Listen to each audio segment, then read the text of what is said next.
Hello and welcome to PTI's show at 4 Parliament Street. A brewing crisis exploded in India's eastern neighbor this month. After widespread protests that left hundreds dead, Bangladesh's former leader Sheikh Hasina fled Dhaka and took refuge in India.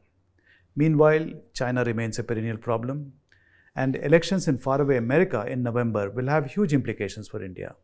Amid all these foreign policy challenges, India has its eyes set on becoming a developed nation by 2047. To discuss these geopolitical and economic issues, we have with us Shaurya Doval, a founding member of India Foundation. India Foundation is a think tank closely associated with the government and the ruling party.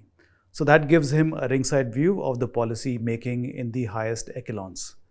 As a schoolboy, Shaurya spent his early years in Pakistan, where his father Ajit Doval was posted in the Indian mission. Ajit Doval is, of course, the National Security Advisor who has been instrumental in shaping India's security strategy in recent years.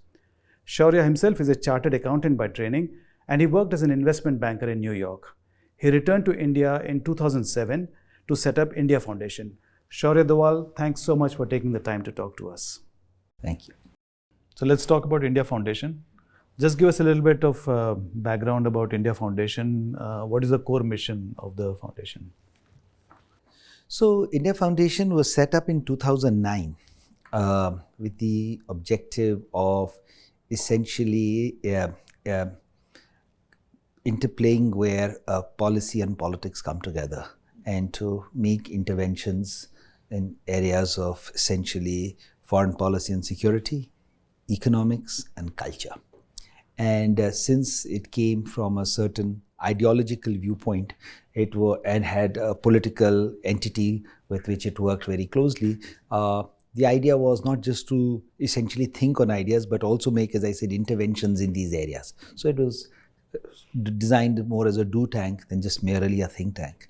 And so that was what it has been up to since, now we're coming. We just realized it's our 15th year in business. Small, short period for a think tank, but in Indian context, I think it's been a long start, good start, and particularly also in a country where the political outfits did not have this culture of think tanks much. It's a good start. So is that how India Foundation distinguishes itself from other foundations? I would say that it distinguishes itself from other think tanks by it does not claim to be neutral or bipartisan. It has a certain viewpoint. We have a certain view on how we look at India and how we think about India's advocacy and even India's view on how India should bring its civilizational wisdom to its policy formulation.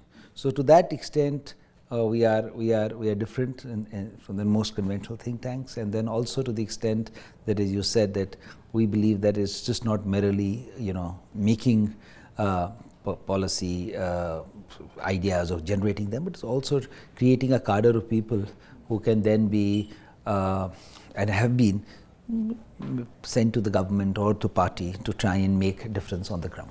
एक दो उदाहरण देंगे कि किस तरह से जो आपने जो डू के बारे में कहा, how did that impact our foreign policy or even domestic policy? देखिए, as such तो directly it is very difficult to ascribe because particularly if you ask me the data last 10 years, because जब सरकार बंद हो जाती है तो कई ideas वो intermingle हो जाते हैं with the government's thinking and the various government. But I could take many ideas. For example, one such idea which is to say that how should you look at the Indian diaspora? And how should the Indian government engage with the Indian diaspora globally and think of either the conventional wisdom that these are people who for economic reasons have escaped the country and are there, or look at them as assets of the country, of think that they are citizens of whichever country, but something about them, still they care about the motherland and therefore they give them respect, engage with them and therefore involve them in nation building. So it completely changed the way how you looked at how the Prime Minister of India approached the Indian diaspora. Earlier you said ki, you only did what was said by the host country.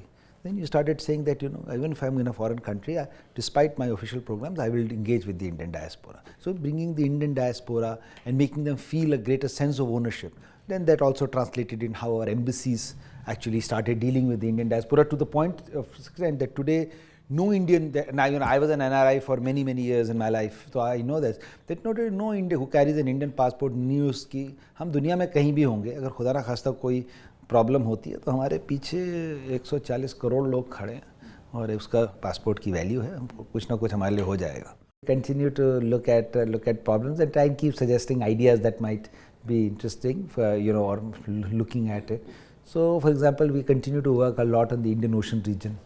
We are now going to be hosting the 7th ILA Indian Ocean Conference next year. This year we did it in Perth. We are trying to build a consensus in the Indian Ocean region of small Indian Ocean states and build a community of Indian Ocean countries that actually want to, in an otherwise world, in sort of the regular government forums, etc., get crowded out because of their size, etc. But they are important constituents, and the very fact that they are equal vote and participation. And the idea is that many of them believe that Indian Ocean is really India's ocean, from where India has been absent for so many years. So I think the ability to do, that's one area that we are working on.